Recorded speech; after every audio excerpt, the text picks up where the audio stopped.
Namaste.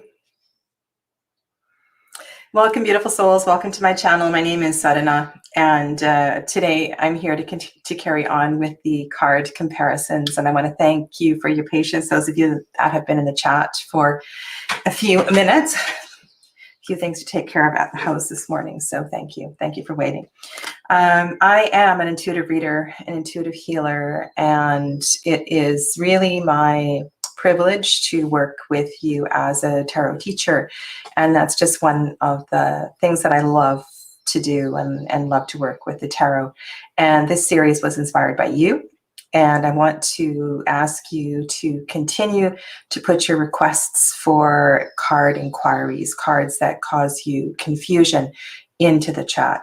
And in particular, if there are particular decks where the cards feel confusing, you can feel free to add that as well too. Each week I'm using a selection of decks. Right now I am working on, this week I'm putting up part 2 of 78, hashtag 78 cards, 78 decks. And I'm going to show you my favorite minor arcana cards, Ace through 10. So 40 more decks, and I'll show you those on Friday morning. So I have lots of cards on my table. Anyway, today is 2 and 3 of Wands that we're going to look at. And I just want to greet everyone that's here first. It's kind of hot where I am. Temperature has changed quickly. So, and also happy solstice to all of you. I'll be talking a little bit about the solstice at 12 o'clock. So lovely to have you here, Scott. Dancing Soul Sister, hello and welcome to you. It's wonderful to have you here as a live, and please join in the conversation. Feel free to ask questions. And Andy the Wildflower, hello, welcome. Thank you for joining me this morning. Lily Valley, hello to you. And Joel is here. Hi, Joel. Joel is in Europe, so you are late evening, right? What time is it for you? 8, 9 p.m. where you are. Fancy Dress, hello. I haven't seen you in ages. Welcome. Welcome, welcome. Okay, so today is 2 and 3 of Wands, which I feel like a lot of people have done videos on. And these are 2 cards that seem to continue to challenge people. And I feel like the 2 and 3 of Wands, one of the problems with these 2 cards is that they look so darn similar in the RWS. And that's one of the reasons that we have this question come up over and over again. And I'm sure that I've answered this question at different points, but as a reader, my interpretations, 807, okay, in Sweden. Thank you, Joel. What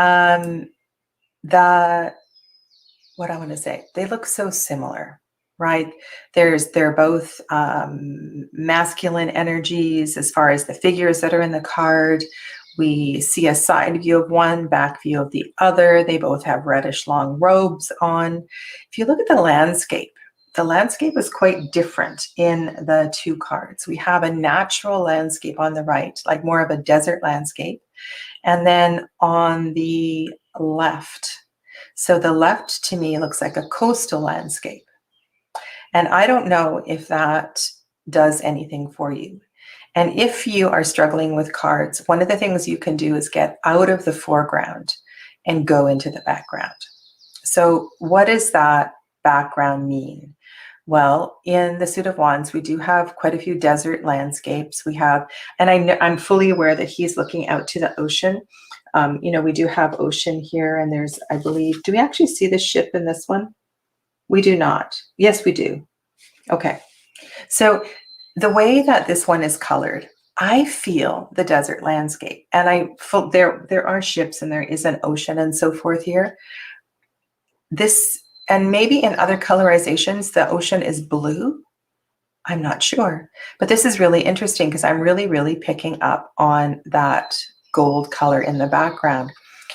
I'm just riffing here, okay? And this is what I want you to learn to do as you are struggling with your cards. Describe the cards, describe what you see. Okay, so now I've gone like, yeah, duh, Sadhana. Of course, they're both coastal landscapes.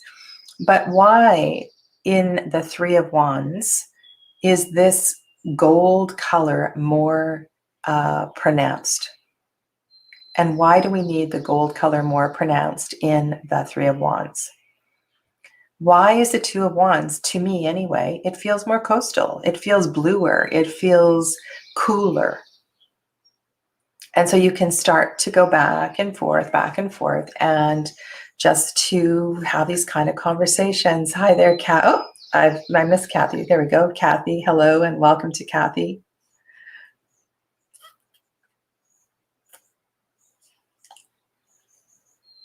Dancing Soul Sister, did I say hello to you? Oh, yes, I did, up at the top. Okay, thank you. I appreciate your feedback.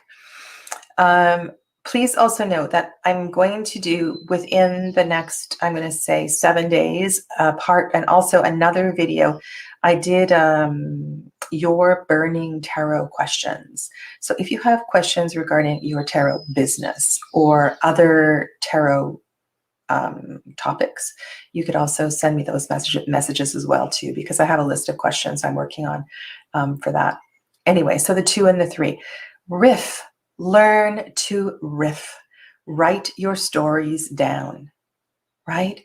Talk to your stories. I love that whole concept of being the person in the picture. He's holding a ball, right? It's probably glass. It's probably heavy. And just, assume that posture in the Two of Wands. What does that feel like? It's almost as if, sometimes in a Page of Wands, the page is planting, usually it's the right hand planting that wand into the ground, and it feels like there's a bit of, okay, I'm ready to get on with this. But it's almost like a Two of Pentacles kind of energy, right? The way he's weighing this ball in the right hand and this stick in the left hand. And I know a lot of people focus in on the details of the fact that in this card, one wand is attached to the wall and one wand is not. These little details might mean something to you. They might not. There's also a possibility that his right foot is up on the ledge. Like there's actually he's stepping up onto the ledge and moving forward. This is part of talking the story of tarot. Okay. So this is one thing. So first thing I want to do is when you struggle with a card, start to riff. Just tell the story. What do you see? Right? Do you like the hat? Notice the card in the left, there's a hat. Card in the right, there's a wreath on the head. It's different. It's different energy. How does that feel?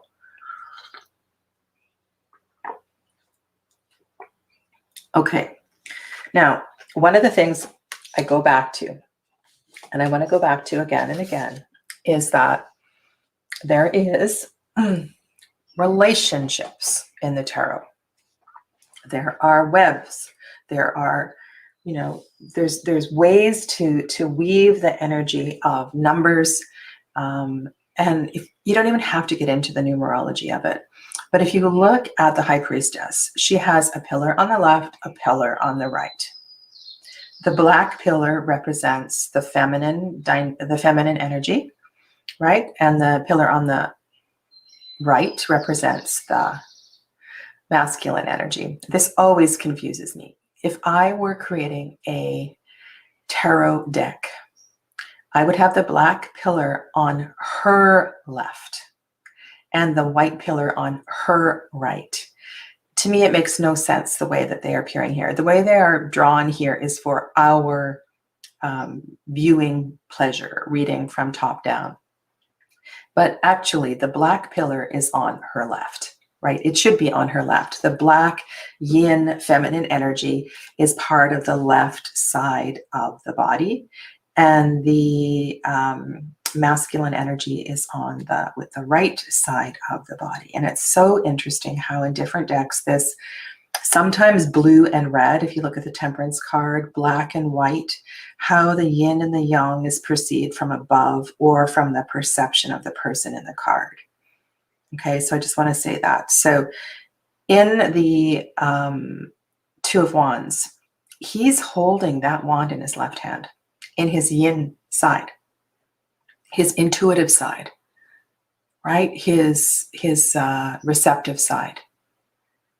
So in the Two of Wands, the wand on the left is the black wand, is the black pillar, and the wand on the right is the right pillar. Right? So, and he's also got maybe a magic ball, right? He's got a globe in his right hand. And so this is a receptive card. This is a card that's deeply connected to the High Priestess, and it's about listening, right? It's about the pause. And we see that as well in the Two of Swords, right? The Two of Cups, the Two of the Two of Pentacles is the most active, I guess, of the twos, but there's this receptive quality to all of the twos. They're all deeply connected to divine feminine energy, to intuition, to that listening heart. They're connected to moon energy, right? Twos, for the most part, even numbers are receptive.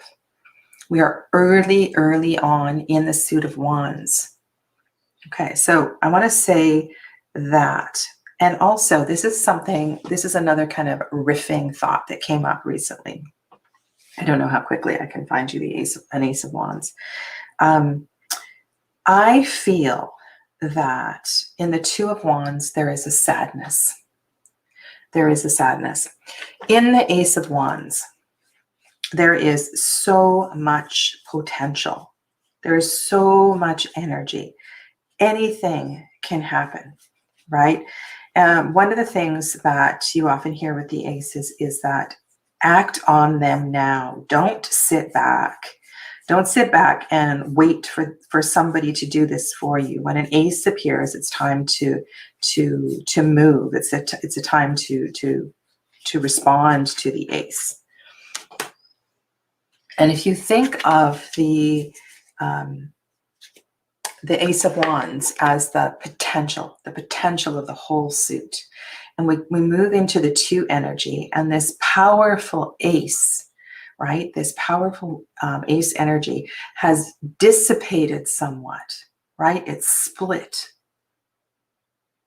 right? The atom is split into two pieces. And so together they are stronger, which is what we see in the three, because the energy comes back together and connects. But there's a separation in the two.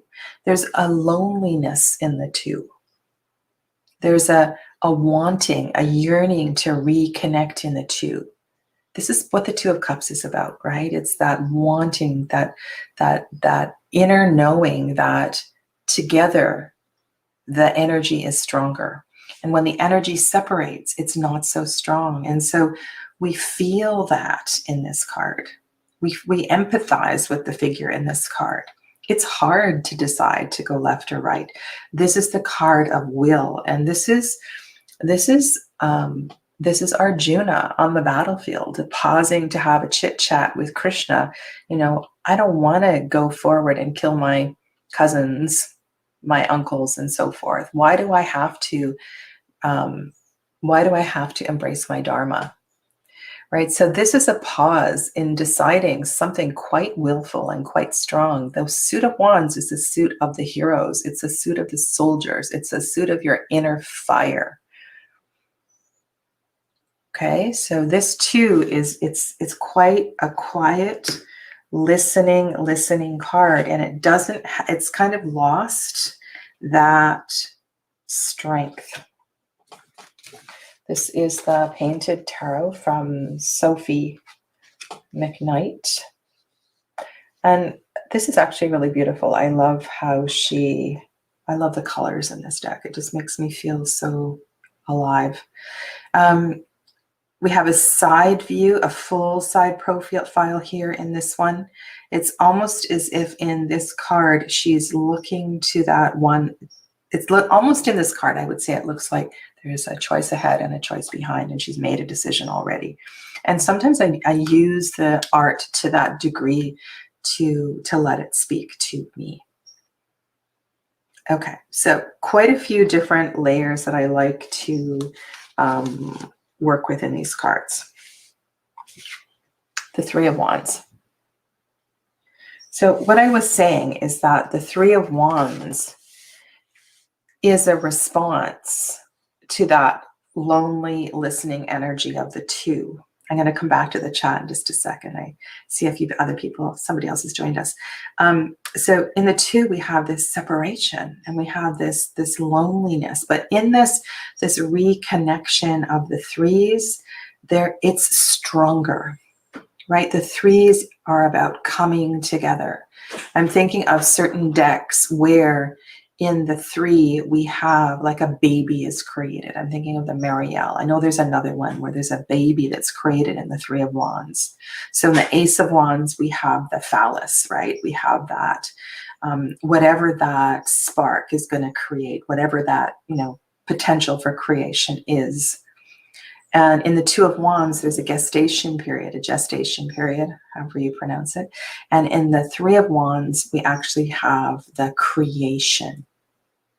Okay. In the Three of Wands in the RWS, it feels like it's not quite there yet, but it is. Remember that this card is connected to the Empress. She is the ultimate creatrix. She is the embodiment of all of the queens, all of the creators. And so she is there saying, yes, you have made the right decision. Go forward, young grasshopper, and be brave and carry on with your journey.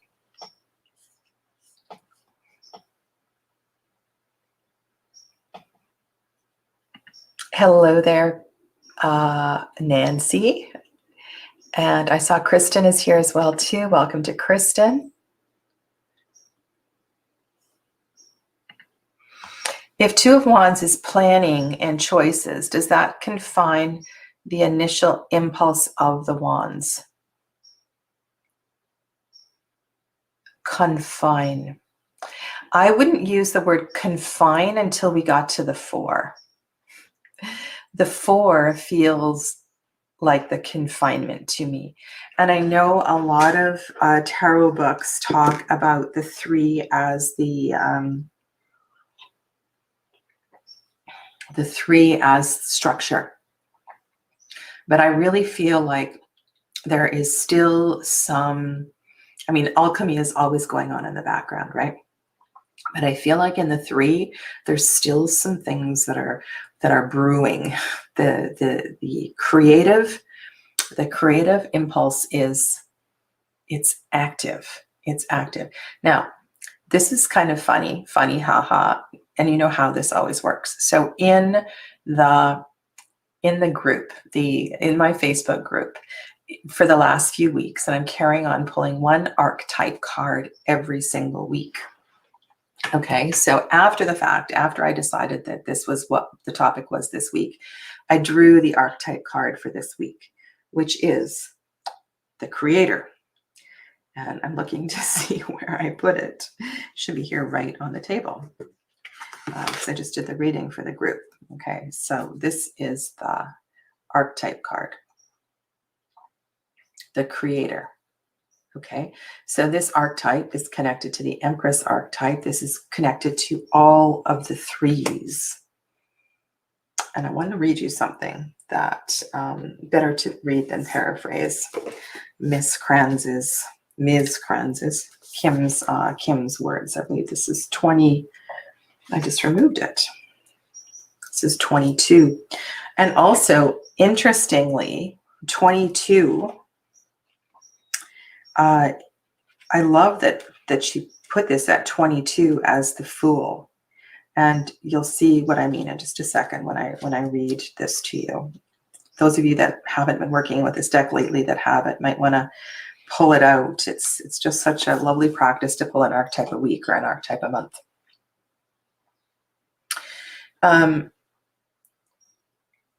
There's so many layers here. I'm not going to go into this. I'm going to talk about this Friday night in the Facebook group, but the creator, okay? The creator is not intimidated by darkness or by lack. And so there's so much fire in this archetype. And I want to go on. They know that from the void, creation inevitably emerges. With meager, minimal, and outlandish materials, the creator reveals a new image. They make the empty room resonate with healing sounds. They generate bounty from the seeds that others have tossed away. Okay. So from the listening heart of the two, from the spaciousness of the two, from the void of the two, right? And you can apply this to most of the 2s and 3s. From the void of the 2, something is bursting forth in the 3. And again, I always think about this, about creating a tarot deck. One of the things that I want to see in a tarot deck is I want to see and be able to, and you can see the growth of the leaves on these wands. The stems are slightly longer. There's a slight growth here. I think in this card I would actually show the growth to be a little bit more. So Nancy, that word confine, I don't feel that at all with 3s. I feel like we are not stuck in the decision that we made in the 2, that there's still a possibility of realignment. And with a triangle, yes, it is a solid shape, but there's potential, in triangles with pressure or with, this can happen in all shapes, but the triangle can be an equilateral triangle, or it can start to shift into different angles can be presented. So that's a really, really good question.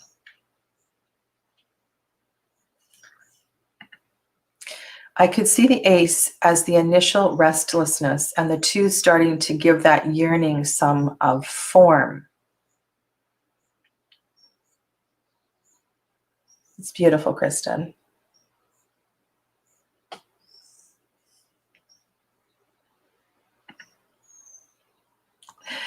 I am not sure. It feels like a Chinese parable, but I am not sure. I'm not sure. I use it all the time.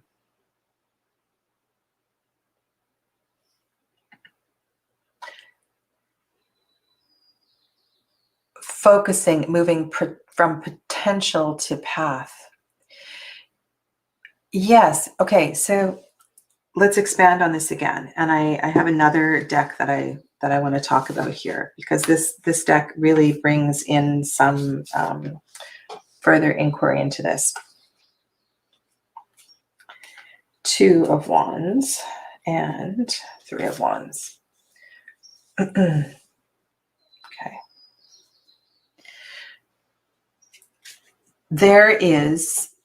I don't feel that in anything early in the minor arcana, anything is fixed. These are small numbers, and the potential of the suit is still under development. There's still things that are, we're learning things through the whole of a suit, but there's a naivety to these early numbers. The potential, right? The divine potential is in the ace. And the 2, the 3, the 4, the 5, the 6, the 7, the 8, the 9 are all contained within the ace. The potential is there, right? The fulfillment of the suit is within the ace. And it's up to you whether or not you're going to grasp that potential, or see that potential, or use that potential. And so we reflect upon that potential of will, that potential of creativity in the 2 of Wands. And then in the 3 of Wands, we have to decide if we're gonna act or not. This is the manga tarot. I don't know if I answered your question yet, Nancy, or not. I think this is going to be my next trim project. I really hesitated on removing the borders on this deck, but I pulled this deck out. This is another one that I pulled out for the 78 decks part 2 video. And this deck really needs a trim. If you have never seen this, I did do a video on the manga tarot some time back. It's a really beautiful deck. There's lots of changes in it. If you like this kind of artwork, if you know something about the Japanese culture, it's a lovely deck to work with. And so here we have a very RWS Two of Wands, and I love the butterflies here. She has butterflies on her kimono. There's butterflies in the air, and there's just something really, it's just, the artwork is so beautiful. And you know, this Three of Wands, while this is a slightly different energy, and maybe I shouldn't have brought this deck out. She's putting a flower into the river.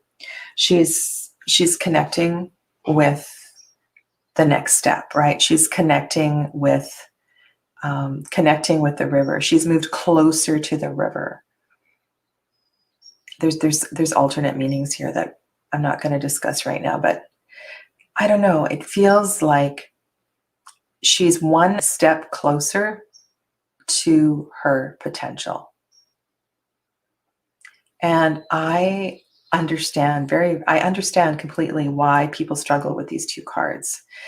But again, I want to come back to the major arcana, because I think if we can remember the energy of the major arcana, we can start to understand this. Okay, so the High Priestess, I don't feel like this deck is going to serve us, because this deck switches it up. So in this deck, the Magician is the Sorceress, right? So in this deck, it's the number 1, and the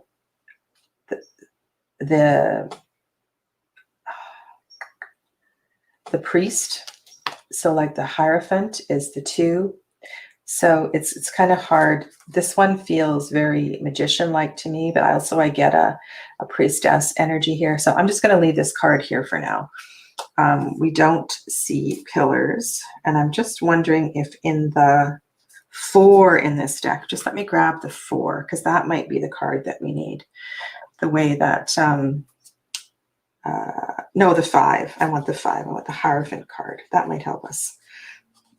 Let me grab the Hierophant. Yes, this is the card that I want. Okay. Okay. So moon energy. And the potential. So here's another angle that we can go to. I just thought of this one too. Riffing is so powerful. When you struggle with a card and you need to know it, pull out the other cards of the same number, pull out the associated major arcanas, and just have a conversation. Okay, so what is the lunar energy about, right? What is that full moon energy? What does that bring forth? Often there's something uncomfortable, right? Something is rising to the surface that perhaps was suppressed. Maybe it's a pattern that we're ready to deal with, and we're willingly bringing it up towards the surface. So there is a struggle. There's something that's not easy to deal with in the 2s. You know, there's that connection to the moon. And so this, you can call it whatever you want to call it. This challenging energy is part of the choice of the 2 of Wands. It's whether we're going to take the easy path or the difficult path. So that's another way to deal with this. And I kind of like that. There's so much mooniness here, so much lunar energy. Okay, so how are we doing? Do you have other questions about the 2s and the 3s? This manga tarot, I'll show you the box, is a low Scarabeo deck. Of course it is, because it's got all these borders. This is the box. I don't have the little white book here, so I can't tell you I can't tell you anymore unless it's on the bottom. No. No. The other, there's a lot of layers in this deck. So if you want to work with the seasons, every single card is associated with the season, and it's a beautiful way to work with it. Okay, so let's just recap about the different strategies for tapping into cards that are very similar. So number one is to riff. Just tell the story. And if you type really fast on your computer, you can type out your story, or you can just talk. You can get a microphone. You don't have to do that. You just ramble and describe the background, describe the foreground, describe the clothes, talk about what they're wearing, what they're facing. If you've got the two cards side by side, compare the movement, the flow of energy, the light, the dark, the dry, the wet. These are really, really useful things to do. So just start to tell the story of the tarot. So that's the first thing. Then go back to the associated archetypes of the major arcana and compare the minor arcana card with its associated major arcana and see if you can bring in that energy. Okay. Now, the other thing that I didn't say was that one of the reasons that this is a challenging duo of cards is because both the High Priestess, right? Both the High Priestess in her knowing, listening heart, in her divine, like the High Priestess, I feel, is someone who is born intuitive. We all are born intuitive, but this is the kind of person that as a child, they wowed people or they freaked out people. And this strong, intuitive, divine feminine energy is also an aspect of the Empress. But that's not her forte. Her forte is growth and expansion of things, right? She is the creator. And so the confusion, another layer of confusion might come in, is that these are both, when you look at the 2 and the 3 cards, they're both kind of sitting there not doing anything, right? They're both on their thrones in most cards, not every single deck. So again, that can be confusing. So instead of getting confused about the pause of the cards, which you see in both of these, nobody's really doing anything. Go back to the energy of these 2 strong feminine archetypes. And then you'll see the difference between the 2 of Wands and the 3 of Wands. Okay, so that's the second strategy. And then the third strategy is to,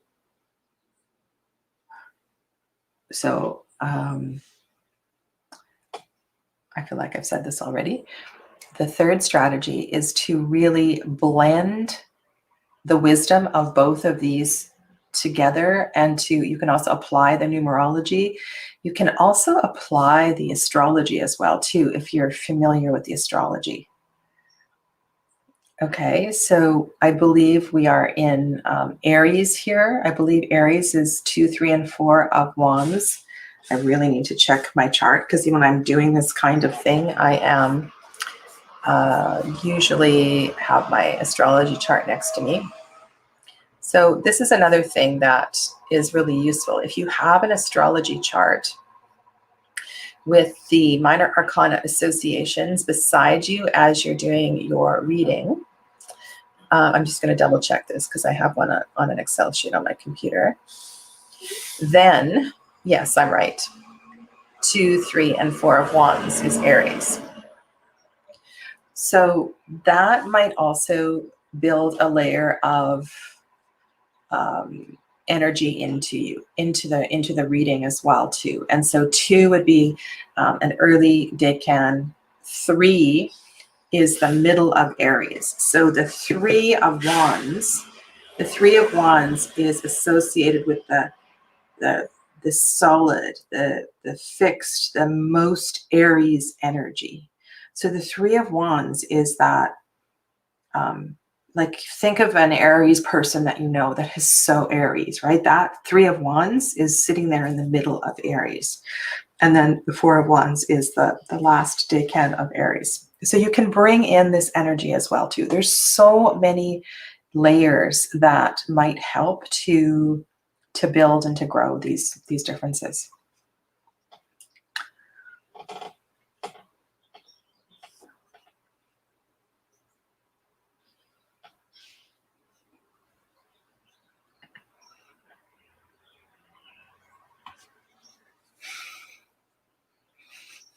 Yes, yes.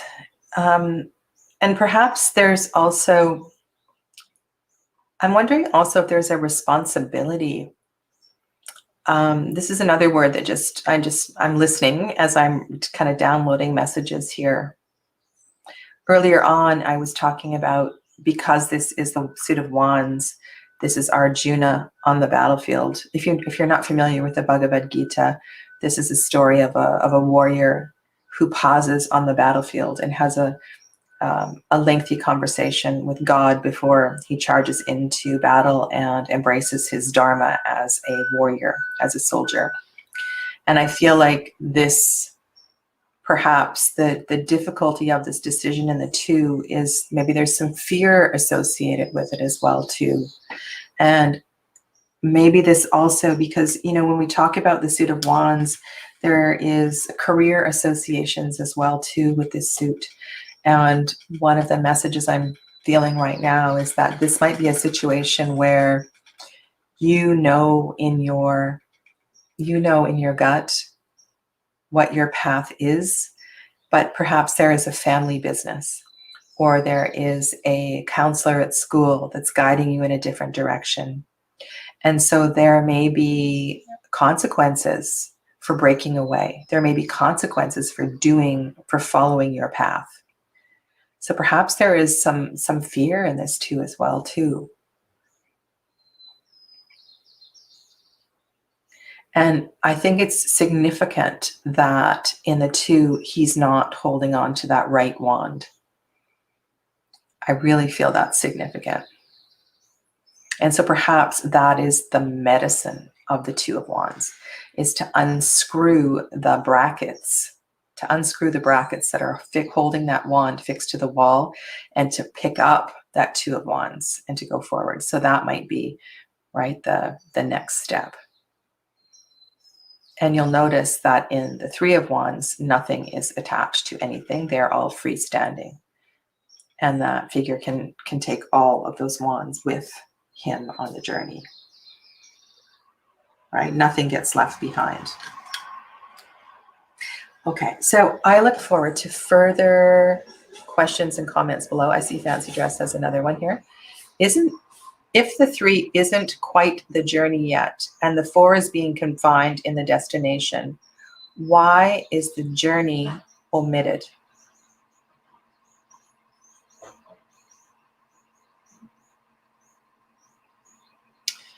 Okay, so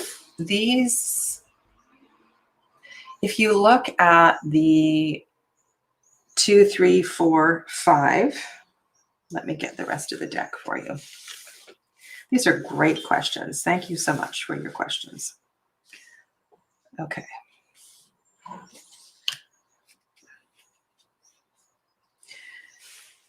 Okay, so I will pull these cards out as quickly as I can. Here is the culmination of the journey. It has been a long, long road. There's been a lot of responsibilities. There have been a lot of things that you have picked up and accumulated along the way. And along the way of this journey, there have been innumerable challenges. Sometimes things have moved really, really quickly, and other times not so much. Sometimes you have had to stand up and defend for what you believe in. but there has been along the way, there's definitely been movement. And when I look at this whole suit fancy dress, so let's go in order here.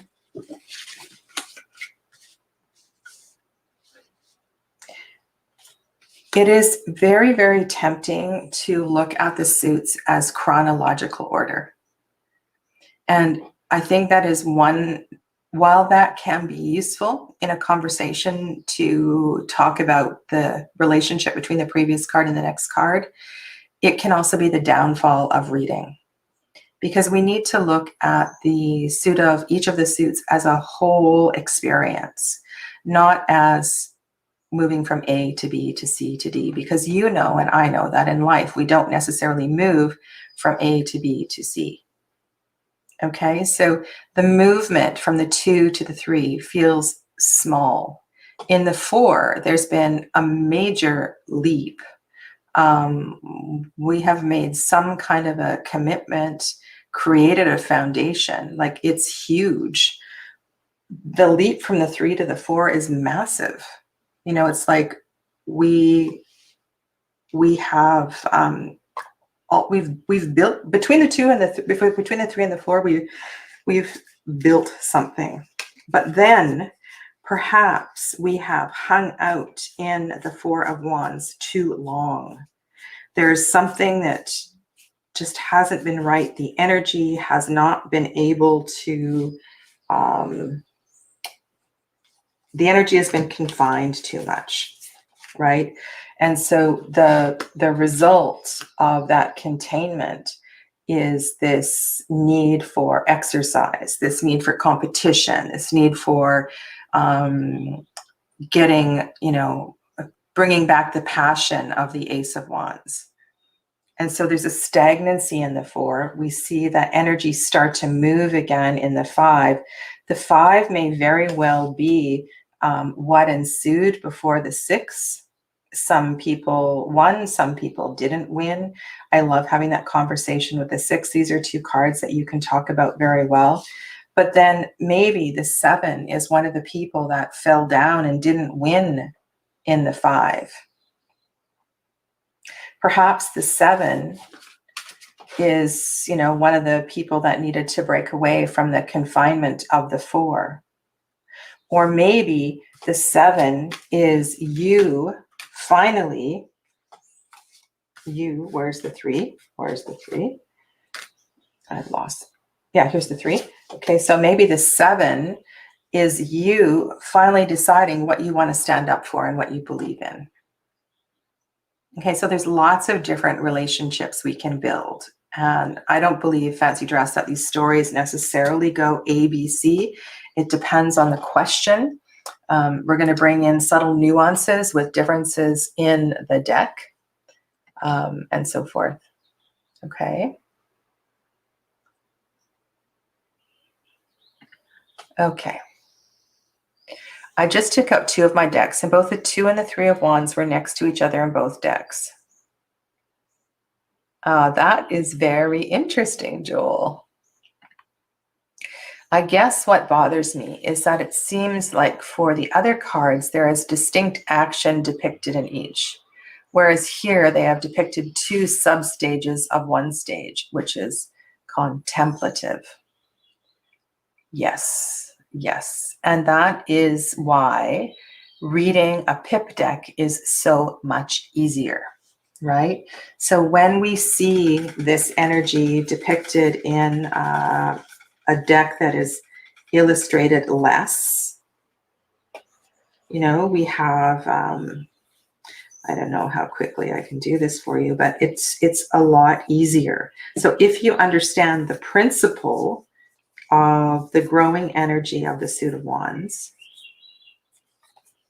then it's way easier to read a non-RWS deck. And that could be a straight up Tarot de Marseille or not necessarily. So I'm just flipping through. I don't know if I'm going to be able to find the cards that I'm looking for. This is the Lumina Tarot. So there's the ace, there's the 2, and here's the 3. Okay.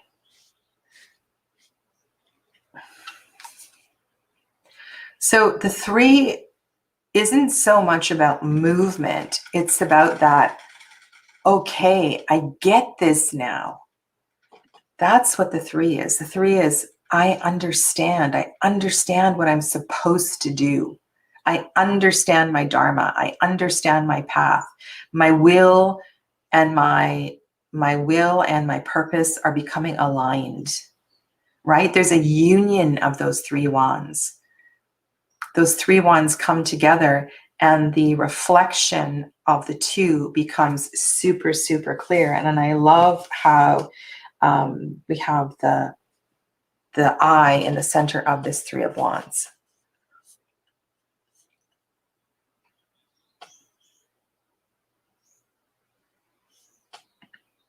Of course, they're interconnected.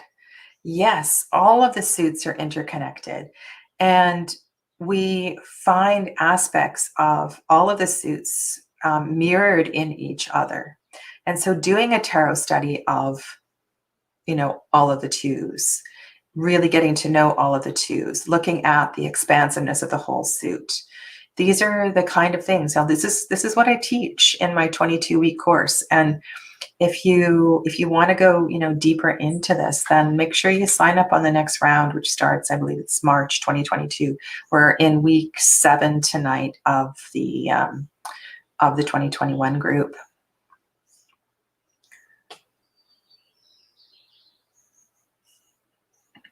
Yeah, the Lumina makes a point.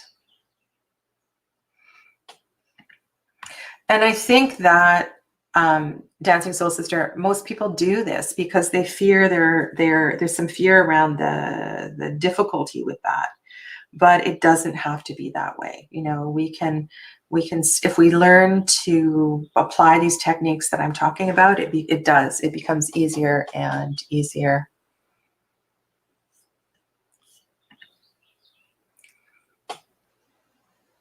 Hey there, Swan. Did I say hello to you earlier? Welcome. Yeah, this is a gorgeous deck. It is a body beautiful deck. That's the one thing that it does get knocked for. And it also is very cardboardy. So you cannot riffle shuffle this deck if that is important. Okay. All right. So thank you. Thanks for joining me this week. I'm going to shift gears next week. I think I'm going to talk about the 10s. One of you requested 10 of wands, 10 of swords, and death. And then I'm going to weave in death and the tower. So I think over the next 2 weeks, we're going to look at these challenging minor 10s, death and tower. So that's going to be a dynamic conversation, I'm sure. I'm going to get ready for live readings, and I will be back shortly, talk a little bit about solstice, and answer your questions. Take good care of yourselves. Namaste. And I'll see some of you very shortly. Bye for now.